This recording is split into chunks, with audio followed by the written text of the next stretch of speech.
세상은 이스보셋의 나라이고 하나님 나라는 다윗을 통해서 그 모습이 아주 조금 드러난다고 할 수 있습니다. 이스보셋은 사울의 아들입니다.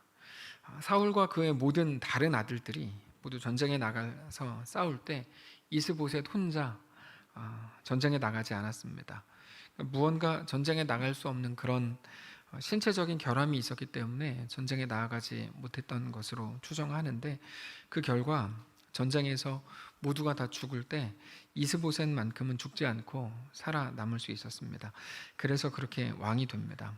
물론 이스보셋을 옹립한 사람은 사울의 군대 장관이었던 아브넬이었습니다. 아브넬은 자기가 모든 권력을 가지고 있었지만 왕이라는 타이틀을 가지게 된다면 구테타가 되고 그러면 나라의 반역자가 되는 것이기 때문에 왕이라는 타이틀만큼은 사울의 아들인 이스보셋에게 내줄 수밖에 없었습니다. 그렇게 볼 때 단지 왕이라는 이름만 가졌고 이스보셋이 모든 권력은 아브넬에게 다 빼앗기는 건데, 그런 이스보셋 입장에서 볼 때 아브넬을 반드시 죽이고 싶었을 겁니다. 아브넬을 죽이고 진짜 자기가 이제 권력자가 되고 싶었겠죠. 그러나 사실은 아브넬에게 이스보셋은 아무것도 못합니다. 꼼짝 못하죠. 힘이 없었으니까 꼼짝 못합니다. 사실 아브넬이 왕인 이스보셋에게 너무 함부로 말하고 내가 너를 왕으로 불러주니까 네가 진짜 왕인 줄 아냐 이렇게 얘기하거든요. 그런데도 한마디도 못해요. 이스보셋은 힘이 없으니까. 아브넬이 있어서 다윗의 나라가 자기를 공격하지 못하고 있다고 생각을 했기 때문에 이스보셋은 어떤 상황에서도 아브넬을 제거할 수도 없는 그런 독특한 관계에 있었습니다. 그러던 중에 다윗의 군대 장관이었던 요압이 지난 본문에서 아브넬을 죽입니다. 이스보셋은 아브넬을 미워하면서도 아브넬이 없으면 안 된다고 믿었기 때문에 아브넬의 죽음은 이스보셋에게 굉장히 큰 충격과 동시에 두려움을 가져다 주었습니다. 실제로 성경을 보면 이스보셋은 아브넬이 죽었다는 소식을 듣자마자 극도의 두려움에 빠집니다. 1절을 보시면 이렇게 되어 있습니다. 사울의 아들 이스보셋은 아브넬이 헤브론에서 죽었다 함을 듣고 손에 맥이 풀렸고 온 이스라엘이 놀랐다, 이렇게 되어 있습니다. 맥이 풀렸다, 이거는 한의학적인 표현인지는 모르겠는데 정확하게 표현하면 살아갈 모든 힘과 용기를 잃었다, 이런 의미입니다. 온갖 두려움과 갑작스러움에 이스보셋은 서 있을 수조차 없는 지경에 이르게 됩니다. 그런데 그것은 단지 이스보셋만의 상황이 아니었고 온 이스라엘이 함께 놀랐다, 이렇게 되어 있는 것을 볼 때 그날의 이스라엘 전부가 아브넬 한 사람을 보고 살았던 게 분명합니다. 그러니까 아브넬이 이스라엘의 유일한 소망이었던 거죠. 그것도 백성들만 그랬던 게 아니고 이스라엘의 왕이었던 이스보셋이 가장 먼저 앞장서서 아브넬을 추종하고, 정확히 말하면 아브넬을 소망 삼았던 겁니다. 이스보셋이 그렇게 하나님이 아니라 오직 아브넬을 믿음과 소망으로 삼았습니다. 그리고 하나님 없었던 그의 삶은 살아있다고 해도 살아있는 게 아니었죠. 죽은 것과 마찬가지였습니다. 눈에 보이는 소망이 될 수 없음에도 불구하고, 이건 우리 모두의 이야기일 수 있는데 그거를 따라 살려고 한다면 반드시 진짜 절망에 빠지게 됩니다. 이거는 100% 누구나 다 마찬가지입니다. 그게 돈일 수도 있고 관계일 수도 있고 건강일 수도 있고 자식일 수도 있는데 그 끝은 반드시 절망이라는 것을 꼭 기억해야 됩니다. 누구의 끝이 절망이냐면 교회 안 다니는 사람들의 끝이 절망이다, 이런 얘기 하는 게 아니고요. 우리의 소망이 이 땅에 관한 것이라면, 우리가 이 땅에 관한 것을 소망 삼고 있다면 반드시 당신은 절망에 빠질 수밖에 없다, 이 말입니다. 이 세상에서 끝까지, 죽을 때까지 우리가 붙든 무언가가 대단하게 우리를 위하고 지탱해 준다고 해도 결국 죽음을 맞이하게 됩니다. 눈에 보이는 것들이 우리를 배신할 수도 있지만 만약 그렇지 않다고 해도 결국 우리는 죽음이라는 운명 앞에서 진정한 절망을 만나게 될 수밖에 없습니다. 그게 바로 이 땅에 속한 자의 운명입니다. 이스보셋도 자신이 그렇게 철저히 믿었던 아브넬이 죽었으니 이제 그가 살아갈 모든 용기를 잃은 것은 당연한 일입니다. 정해져 있는 일이었다는 의미입니다. 실제로 아브넬이 죽자 사울 집안의 세력은 급격히 하락세를 탑니다. 실세가 죽었으니까 그렇게 되는 건 너무 당연한 일입니다. 근데 그거는 이스보셋 입장에서 생각을 한 거고, 이 일을 다윗 입장에서 보면 자기가 북쪽까지도 차지하고 이스라엘을 통일하기 위해서 제일 먼저 제거해야 됐던 사람이 바로 아브넬이었다는 사실을 기억할 때 아브넬이 죽은 그 일은 다윗에게 정말 잘된 일입니다. 이제 정치적으로 볼 때 사울도 죽었고 요나단도 죽었고 아브넬도 죽었습니다. 남아있는 사람은 오직 하나 이스보셋인데, 이스보셋은 힘도 없고 당장 오늘 본문에 보면 맥이 풀렸다고 돼 있으니까 그 사람을 죽이는 거는 일도 아닙니다. 그 사람만 제거하면 다윗이 이제 통일 왕국의 왕이 될 수 있습니다. 근데 우리가 여기서 한 가지를 생각을 해보면, 아브넬이 죽었고 아브넬의 죽음으로 가장 큰 수혜를 입은 사람은 다윗인데, 정작 다윗은 아브넬의 죽음에 대해서 전혀 결백했다는 사실이죠. 우리말 속담에 손 안 대고 코 푼다 이런 말도 있는데 정확히 그런 일이 일어난 겁니다. 근데 이 말은 고생하지 않았는데도 대단한 수확을 얻었다 이런 의미의 말은 아닙니다. 우리가 충분히 알고 있듯이 아브넬의 죽음에 대해서는 보이지 않는 정치적인 암투와 그런 복잡한 감정들이 얽혀져 있었습니다. 요압의 형제가 죽임을 당했고 그것 때문에 요압이 또 아브넬을 죽이고 이런 관계들이 있었죠. 그러나 그 모든 복잡한 것들 속에서 여전히 완전하게 일하시는 우리 하나님의 역사를 우리가 깨닫게 되는 거죠. 그러니까 눈에 보이는 대로만 쭉 보면 저 다윗 손 안 대고 코 풀었다, 혹은 요압이 어떻게 돼가지고 저렇게 했다, 여러 가지 이야기를 말할 수 있겠지만 사실은 그 모든 것들을 주관하신 분은 하나님이신 거죠. 나중에 다윗이 하나님께 성전을 짓고 싶다고 말을 했을 때 하나님께서는 너가 피를 많이 흘렸기 때문에 너는 성전을 지을 수 없다 이렇게 말씀을 하십니다. 그 말은 하나님의 역사가 그냥 대충 명분만 맞추면 다 되는 게 아니라 사람들 몇몇을 설득하면 그만인 게 아니고 하나하나 가장 완전한 방식으로 하나님께서 일을 이루신다는 사실입니다. 오늘 본문에서도 그냥 사람들의 정치적인 감정과 자기를 위한 모든 일들이 전부인 것처럼 보이지만 사람들의 모든 감정과 상황에 대한 자기 판단, 그 모든 현상들 속에서 하나님은 그 모든 것들을 그저 사람들의 손에만 맡겨두시지는 않았다는 것을 우리가 확인할 수 있습니다. 하나님은 그 속에서 그들의 감정과 그들의 생각 속에서도 놀랍고 완전하게 일하신다는 말입니다. 그래서 우리가 성경을 볼 때, 그리고 우리 앞에 일어나는 모든 종류의 사건들을 볼 때 어떤 일이 일어났는가를 우리는 제일 중요하게 생각하거든요. 그래서 언제나 모일 때마다 자꾸 그런 얘기를 해요. 이런 일이 있었습니다. 그게 마치 대단한 것처럼, 대단할 수 있겠죠, 그에게는. 근데 그게 전부인 것처럼 이런 일이 있었고 이게 이렇게 됐고. 근데 어떤 일이 일어났는가 하는 것보다 우리 눈에 보이는 현상들 속에서 하나님의 일하심과 하나님의 크심을 발견하는 것이 우리의 진짜 매일의 숙제라는 것을 우리가 꼭 기억을 해야 됩니다. 모든 사건과 상황은 우리에게 사실 그것을 도전하는 중입니다.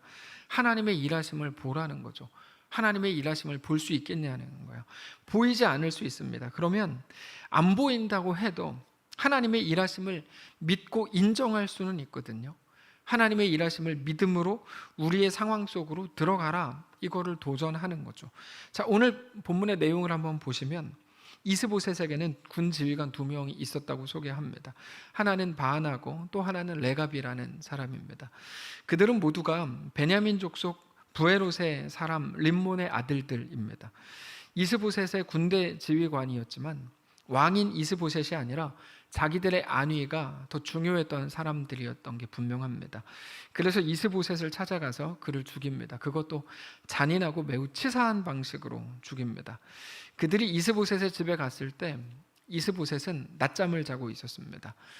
그래서 이놈들이 밀을 가지러 온 채 하고 집으로 들어가서 낮잠을 자고 있는 이스보셋의 배를 찌르고 죽입니다.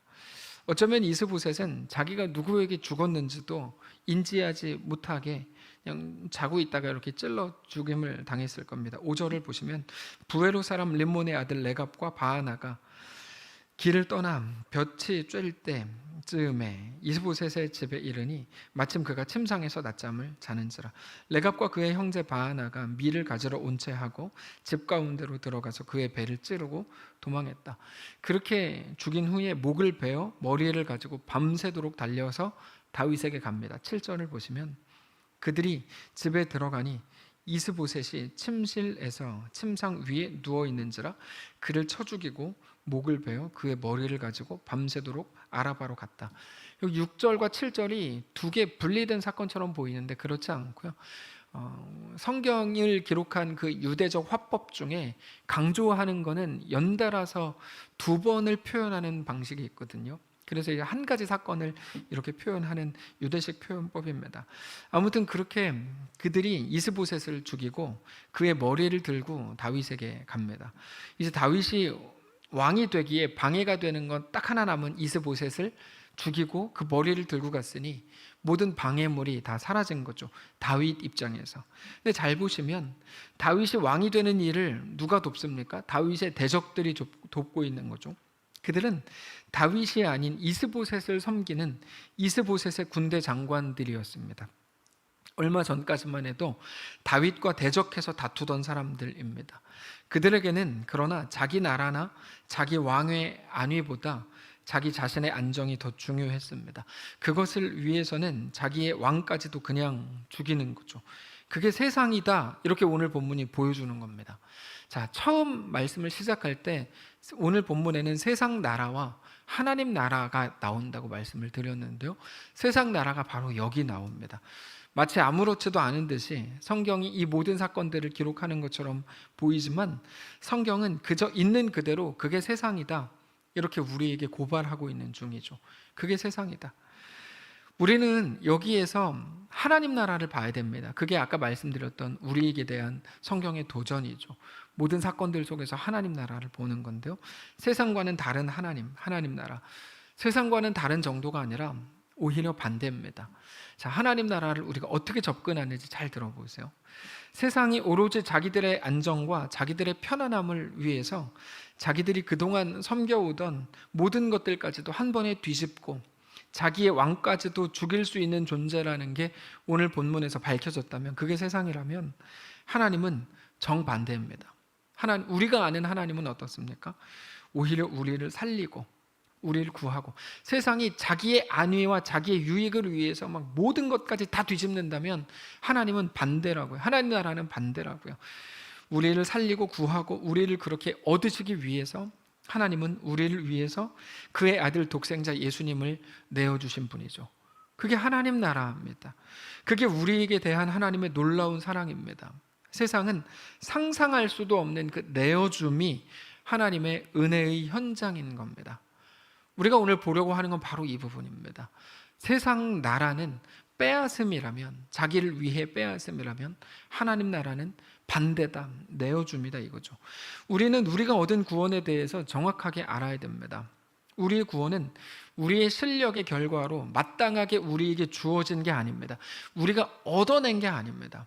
그러니까 구원이 마치 내가 하나님을 잘 믿고 예수를 잘 믿어서 종착역, 내가 구원이라는 걸 딱 쟁취하고 얻어낸 것처럼 말하는 사람들이 아주 많은데, 그건 하나님 나라를 몰라서 하는 소리입니다. 하나님 나라는 그렇지 않습니다. 우리가 얻게 된 구원은 절대로 그런 게 아닙니다. 우리가 대단하게 선행을 베풀었다거나 대단하게 죄를 안 지었다거나 또는 어떤 대단한 학문, 기독교라는 학문을 연구하고 공부해서 알게 되고 믿게 되고 그렇게 구원을 얻게 된 게 절대로 아닙니다. 오직 하나님의 무조건적인 은혜로 구원을 받았습니다. 성령께서 우리를 먼저 찾아오셨고 우리에게 복음을 주셨고 믿음을 주셨고 그렇게 하나님의 백성으로 삼으셨습니다. 그래서 구원에 대해서 우리 자신이 내세울 게 하나도 없고 주장할 수 있는 것 하나도 없고 어떤 것도 없습니다. 근데도 마치 자기가 경건해서, 자기가 기도를 많이 해서, 예수를 잘 믿어서 또는 자기가 죄를 안 지어서 구원을 얻은 것처럼 생각하고 말하는 사람들을 어렵지 않게 만나게 됩니다. 지난주인가요? 지난주 말씀을 드렸지만 우리는 기로에 서 있는 게 아닙니다. 까딱 잘못하면 죄를 더 많이 짓고 조금 열심히 하면 죄를 안 짓고 너 그래서 어떻게 살래? 이렇게 물으시는 게 아닙니다. 우리는 그 사이에서 지금 줄타기 하는 중이 아니고 로마서 3장을 보면 우리는 이미 죄인입니다. 모든 사람이 죄를 범하였으면 하나님의 영광에 들어갈 수가 없는 죄인입니다. 우리는 오직 하나님의 은혜로 우리를 구원하시기 위해 하나님이 희생하시고 헌신하시고 포기하신 것은 그의 아들, 하나님의 생명이었던 그의 아들 예수 그리스도였죠. 이 땅에 내어주심으로 우리가 구원을 얻은 거죠. 그래서 내가 진리를 가졌다라고 하는 게 그래서 우리에게 무기가 되어서 진리가 나에게 있으니 너에게는 없다라는 식으로 생각하는 사람들이 종종 있는데 그거는 굉장히 안타까운 일입니다. 우리가 얻게 된 구원, 특별히 우리를 구원하시기 위해서 우리에게 베푸신 하나님의 놀라운 은혜가 무엇인지를 우리가 언제나 기억하고 그 은혜를 붙들어야 됩니다. 우리는 늘 그 은혜 아래 거해야 됩니다. 그게 하나님 나라입니다. 은혜 아래 거한다는 말은 나에게 주신 하나님의 은혜가 무엇인지를 알고 그것을 인정하고 정말로 인정하는 자로 살아가는 것을 말합니다. 그게 은혜 아래 거하는 겁니다. 은혜 아래 거하는 자가 너 어떻게 교통신호를 어겨? 은혜를 모르는 거죠. 그렇게 얘기할 수 있는 게 아니에요. 은혜를 안다는 거는 하나님이 누구신지 정말로 아는 거고 하나님이 누구시고 내가 어떻게 구원을 얻었는지를 아는 자로서 살아가는 것을 말합니다. 결국에 우리가 이 땅을 살아가는 방식이 하나 있다면 그거는 언제나 하나님을 기억하는 일로서 이루어져야 되는 거죠.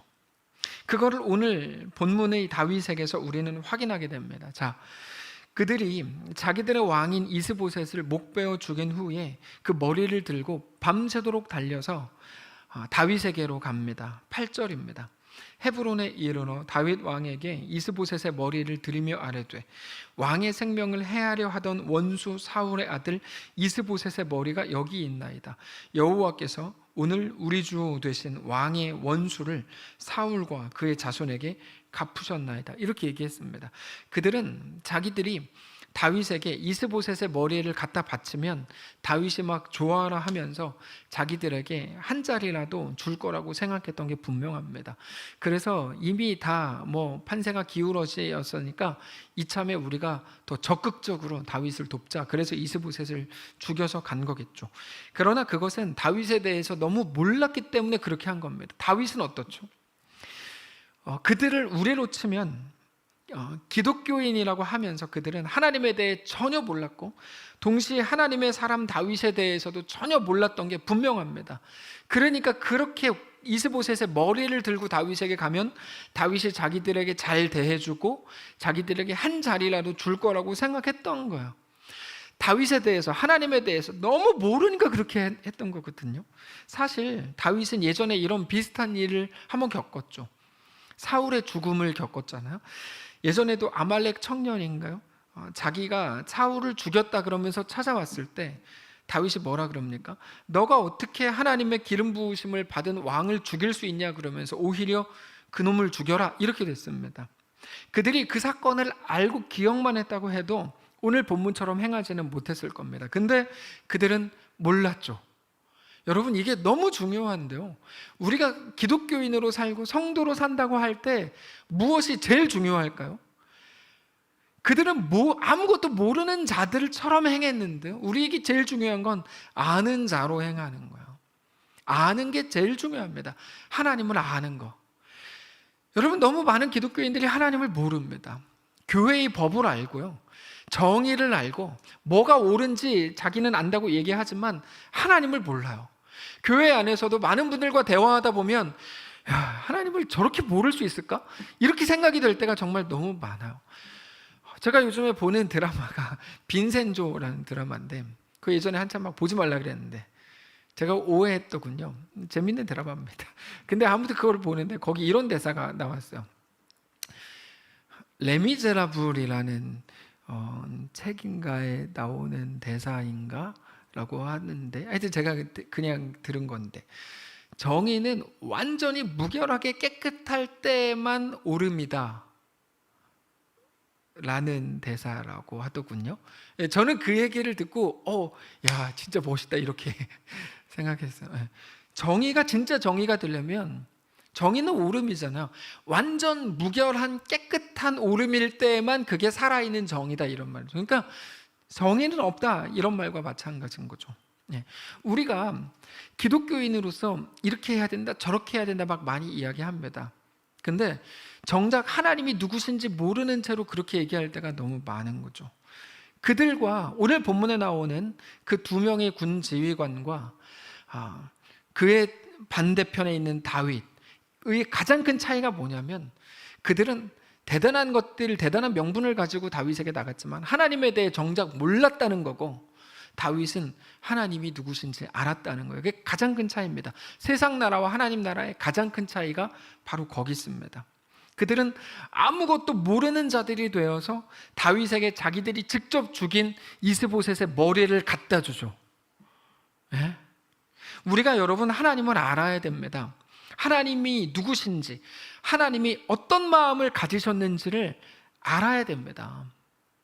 우리는 하나님을 두고 이럴 거다, 하나님은 저럴 거다, 하나님이 이거를 기뻐할 거다, 이거를 좋아할 거다, 그러면서 마치 여러 모양을 정해놓고 자기들의 타당함을 내세워서 하나님이 어떤 분이신지 마음으로 자기들끼리 만들어 놓고 매뉴얼로 정해놓는 그런 일들을 정말 많이 봅니다. 정말 많이 봐요. 그래서 리차드 도킨스가 어떤 책을 썼냐면 만들어진 신이라는 책을 냈는데, 그는 불신자입니다. 무신론자인데, 그 책 제목을 따서 팀 켈러가 약 10년 그 만들어진 신이 2007년도인가에 하여튼 나왔는데, 그 이후에 2017년 정도에 팀 켈러가 비슷한 책, 내가 만든 신이라는 책을 냈어요. 표절한 거죠, 제목을. 그거는 기독교 내에서도 자기들이 만든 하나님을 섬기는 사람들이 있다, 하나님이 누구신지 알고 섬겨야 되는데 기독교인들이 하나님이라는 존재를 자기들이 만들었다, 이렇게 이제 해서 쓴 책입니다.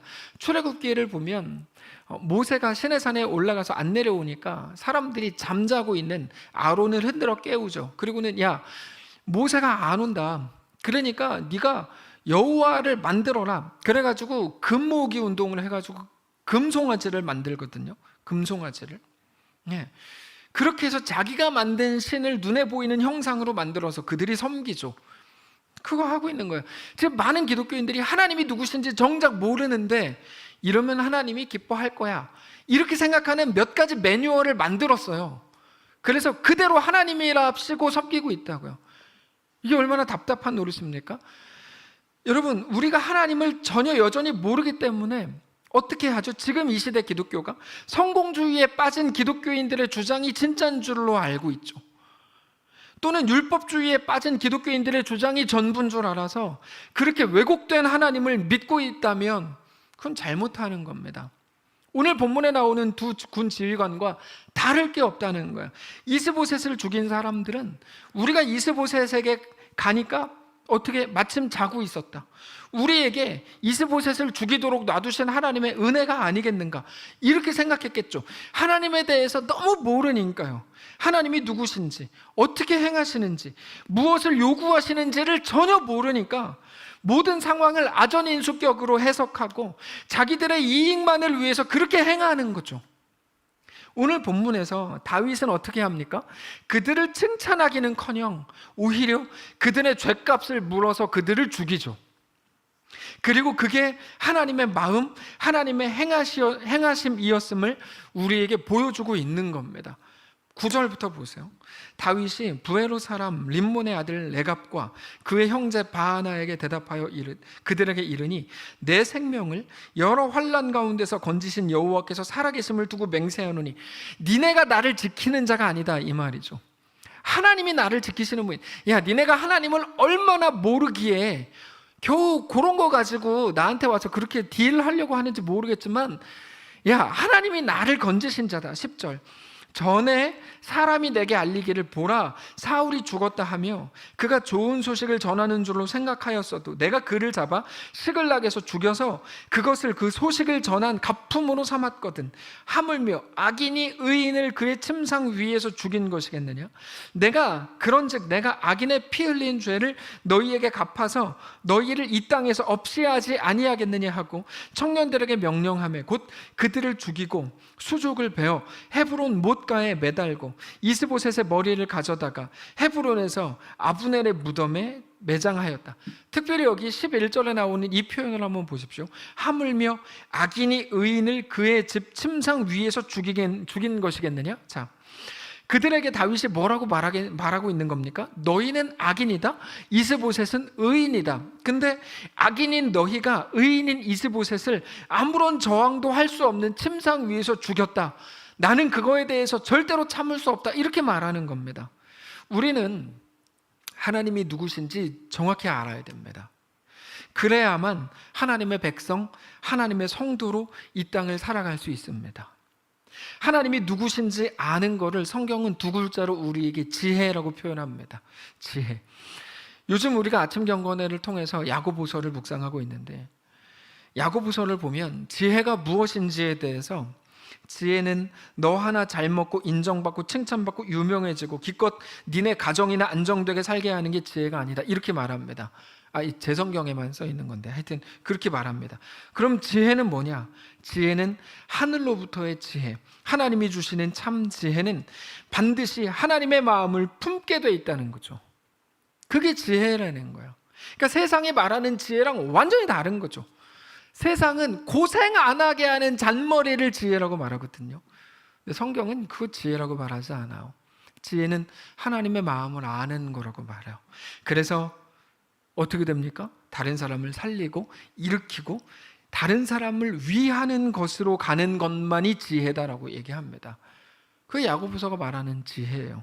결국 지혜라는 거는 사람이 만들어내는 잔머리와는 완전히 급이 다른 거죠. 야, 내가 이번에 예를 들면 무슨 일을 하는데 고생을 덜하고도 남들과 같은 돈을 받았다. 여러분, 그게 지혜가 아니라고요. 그게 지혜가 아니라고요. 결국에 지혜는 뭡니까? 다른 사람을 품을 수 있게 되는 거야. 품을 수 있게 되는 거. 그렇게 하나님의 마음을 품는 거, 하나님을 담는 것이 지혜라는 거죠. 결국에 지혜는 뭐냐면 하나님을 아는 겁니다. 오늘 본문의 다윗을 보십시오. 다윗은 우리 다른 거 가지고 얘기할 거 안 해요. 다윗은 어떻게 했냐? 다윗을 이야기하려는 것도 안 해요. 그럼에도 불구하고 다윗을 보시면 다윗은 하나님이 어떤 분인지 정확히 알고 있었던 것만큼은 분명합니다. 하나님은 은혜를 베푸시는 분이지만 동시에 죄에 대해서 심판하시는 분이죠. 다윗은 자신의 고백을 통해서 다윗이 하나님과 닮은 것을 우리가 확인할 수 있죠. 성도 여러분, 오늘 바로 이것을 나누려고 하는 건데요. 우리의 삶을 진지하게 들여다보실 수 있기를 바랍니다. 하나님은 오늘 우리에게 지혜를 요구하십니다. 하나님이 누구신지 아냐고 묻고 있는 중입니다. 하나님이 누구신지 아냐? 그렇죠. 단지 이거는 이렇게 해야 되고 저건 저렇게 해야 바보라는 소리를 안 듣는다. 그래야 손해를 안 본다. 그게 지혜인 것처럼 포장한 이 세상을 살아가는 우리들에게 하나님께서는 그게 아니라 지혜를 요구하신다고요. 진짜 지혜. 내가 교회 오래 다녀봐서 아는데 로 시작하는 그런 모든 거짓말들에 속지 마십시오. 내가 교회 오래 다녀서 봐서 아는데 이건 이렇게 해야 되고 저건 저렇게 해야 되는 거야. 그게 룰이고 율법이고 교회의 방식이야. 하나님은 거기에 눈꼽만큼도 관심이 없습니다. 두고 보세요. 하나님께 진지하게 물어보세요. 눈꼽만큼도 하나님 거기에 관심 없습니다. 하나님은 내가 누군 줄 알아? 이렇게 우리에게 물으시고 있습니다. 하나님을 아느냐? 이거 묻는 거야. 너 교회 얼마나 다녔냐? 너 뭐 했냐? 그게 아니고요. 너 하나님을 아냐? 이거 물어본다고요. 그러면 하나님을 아는 방식은 뭘까요? 간단합니다. 우리 하나님이 우리를 어떻게 사랑하셨는지만 보시면 됩니다. 어떻게 우리를 위해 아들 예수님을 십자가에 내어주셨는지만 보시면 됩니다. 우리가 얻은 구원이 무엇인지, 우리가 얻은 하나님의 백성, 하나님의 자녀라는 그 권세가 뭔지, 그 이름, 성도라는 직분이 무엇인지를 분명히 기억하시기를 바랍니다. 결국에 하나님을 아는 것은 어떻게 확인이 됩니까? 하나님의 마음이 우리 속에 있는지를 보면 확인이 됩니다. 하나님의 어떠하심을 따라서 그러므로 오늘 우리의 삶을 살아가실 수 있기를 바랍니다. 하나님의 마음이 우리 속에서 흘러나오고 있는지만 확인하십시오. 그것만 확인하십시오. 그 긍휼의 마음, 그 사랑의 마음, 그 헌신과 희생의 마음이 자꾸 잔머리를 써가지고 막 요리조리 막 피해 다니려고 하지 마시고 막 빗사이로 막 일본에서 제일 빠른 사람이라 그래요. 빗사이로 막 이렇게 자꾸 가려고 그러지 마시고 우리 속에서 헌신과 희생의 그 마음이 어떻게 흘러나가고 있는지만 확인하시라고요. 와, 나 이번에 오늘 이렇게 했더니 손해 안 봤어. 자꾸 이런 거를 자랑 삼지 마시고 부끄러운 줄 아시고 나 이렇게 했더니 뭐 호구 안 돼서 자꾸 그게 우리 삶의 목적인 것처럼 그렇게 하지 마시고 하나님의 그 마음이 긍휼의 마음과 사랑의 마음과 희생과 내어줌의 마음이 우리 속에서 어떻게 흘러나가고 있는지를 확인하시라고요. 결국에 당신이 해야 될 일은 이거다 저거다 라고 누군가가 말해준 어떤 일들을 생각하기 전에 하나님이 우리에게 나를 자녀 삼기 위해서 행하신 그 일들을 기억하시고 그 행하신 일들을 우리의 삶으로 행하는 겁니다. 그게 기독교인인 거죠. 사랑하는 성도 여러분, 그러므로 오늘 그렇게 사랑하십시오. 그게 오늘 말씀의 제목입니다. 오늘 그렇게 사랑하라. 그렇게 용서하시고 그렇게 축복하십시오. 오늘 우리의 삶이 그렇게 하나님을 닮은 자, 하나님께 속한 거룩한 주의 성도들의 삶이 되시기를 바랍니다. 찬양하고 기도합시다. 그 사랑 얼마나 다 표현 못해도 나 표현하리라. 다 고백 못해도 나 고백하리라. 완전하라고 말씀하시지 않아요. 하나님의 마음이 너 속에 있냐? 너 하나님을 아냐? 이렇게 물으실 뿐이죠. 고백합시다. 다 표현 못해도 나 표현하리라. 다 고백 못해도 나 고백하리라. 다 알 수 없어도 나 알아가리라. 다 알지 못해도 나 닮아가리라. 다 표현 못해도 나 표현하리라. 다 고백 못해도 나 고백하리라. 다 알 수 없어도 나 알아가리라. 다 닮지 못해도 나 닮아가리라. 그 사랑 얼마나 아름다운지, 그 사랑 얼마나 날 부욕해 하는지, 그 사랑 얼마나 크고 놀라운지를, 그 사랑 얼마나 나를 후렴 다시 한번 합니다. 그 사랑 얼마나 아름다운지, 그 사랑 얼마나 날 부욕해 하는지, 그 사랑 얼마나 크고 놀라운지를, 그 사랑 얼마나 나를. 우리 다같이 눈 감고 다시 한번 고백합니다. 그 사랑 얼마나 아름다운지, 그 사랑 얼마나, 그 사랑 얼마나 날 부욕해 하는지, 그 사랑 얼마나 크고 놀라운지를, 그 사랑 얼마나 나를 감격하게 하는지. 우리 마지막으로 다시 한번 고백합니다. 그 사랑 얼마나 아름다운지, 그 사랑 얼마나 그 사랑 나를 부욕해 하는지, 날 부욕해 하는지, 그 사랑 얼마나 크고 놀라운지, 얼마나 크고 놀라운지, 그 사랑 얼마나 나를 감격하게 하는지. 얼마나 나를 감격하게 하는지. 제가 어렸을 때는 가장 좋은 신앙이 좋아 보이는 것인 줄 알았습니다. 흠이 없는 건 줄 알았어요.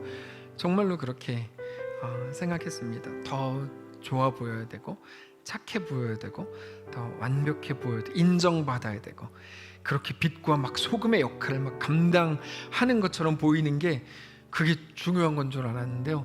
다 깨졌어요. 전혀 그렇지 않아요. 전혀 그렇지 않다고요. 여전히 많은 사람들이 거기에 속고 살아요. 아니요. 좋은 신앙은 다 하나님이 누구신지 아는 거야. 하나님 이런 분이구나. 하나님 정말 너무 아름답고 나를 정말 부요하게 하는구나. 하나님의 사랑 정말 놀랍구나. 부족해도요, 그게 최고의 신앙입니다. 고린도후서 9장에서는 이렇게 고백하죠.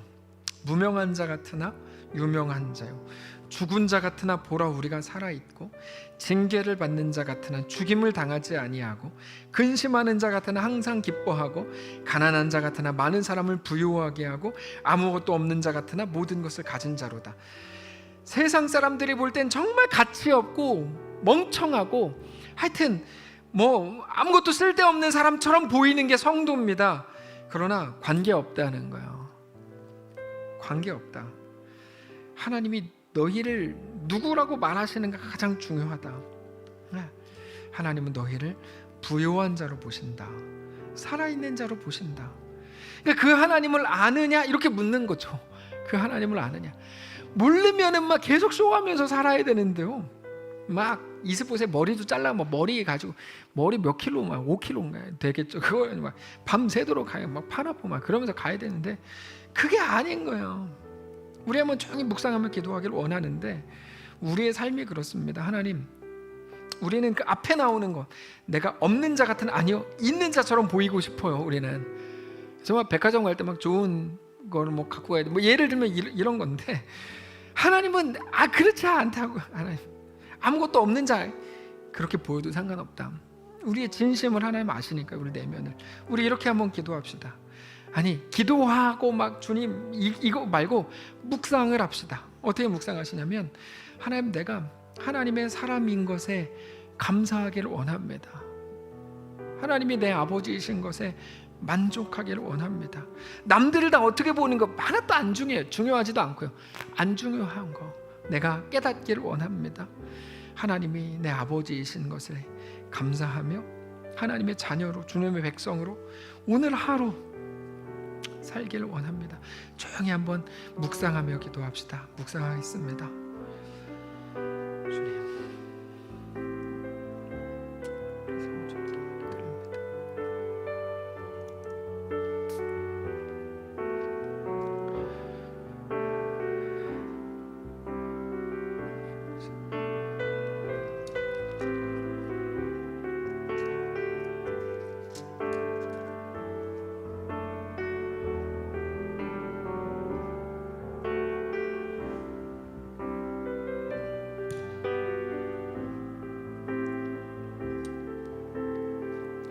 우리는 속이는 자 같으나 참되고, 무명한 자 같으나 유명한 자요, 죽은 자 같으나 보라 우리가 살아있고, 징계를 받는 자 같으나 죽임을 당하지 아니하고, 근심하는 자 같으나 항상 기뻐하고, 가난한 자 같으나 많은 사람을 부요하게 하고, 아무것도 없는 자 같으나 모든 것을 가진 자로다. 하나님, 우리가 하나님이 누구신지 정확히 알기를 원합니다. 우리가 얻게 된 구원은 어떤 건지, 우리가 가지게 된 성도의 신분은 무엇인지, 하나님의 자녀요 주님의 백성이라는 우리의 그 정체성은 무엇인지 분명히 알게 되기를 원합니다. 누군가 나에게 말해주는 거 그거 말고, 하나님의 말씀을 통해, 성령을 통해 우리에게 가르치시는 대로 우리가 정직히 듣기를 원합니다. 우리와 함께 하옵소서. 아마 오랜 시간 걸릴 겁니다. 이제까지 세상과 종교가 막 짬뽕이 되고 혼합돼서 우리 속에 이렇게 혼재되어 있기 때문에 하나님 기뻐하시는, 정말 하나님이 성경에서 말씀하시는 대로 살아갔고 그렇게 기억하고 이해하기까지 오랜 시간이 걸릴지도 모릅니다. 그러나 우리가 하루를 살아도 하나님을 더 깊이 묵상하며 주님을 닮은 자로 살기를 소원합니다. 하나님의 마음을 품은 자들로 살기를 원합니다. 주의 긍휼이 우리 속에서 흘러나오게 하시고 주의 사랑이 터져나오게 하시고 주님의 희생과 헌신하는 그 모습이 우리 속에 시작되게 하옵소서. 그저 내 유익만 채우면 끝난다, 그 군대 지휘관 2명처럼 우리도 살았던 모든 삶을 회개합니다. 나 고생 안 했어, 그럼 됐어. 나만 어려운 거 면했어, 나는 잘해, 그러면 됐어.